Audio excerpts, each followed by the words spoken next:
Religion and atheism, the two ideologies that have fought each other for many centuries. Surprisingly enough, atheism has been thought to be more dominantly logical than religion.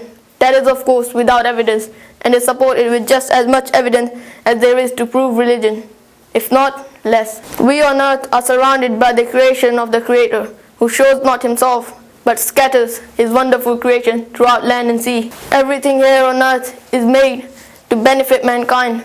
The idea is also known as the anthropic principle. There is an enormous array of creation in the universe that works all together in perfect harmony, performing a discrete role to make human life possible. The delicate structure of the universe and the utmost accurate planetary rotation requires wisdom and intelligence behind it.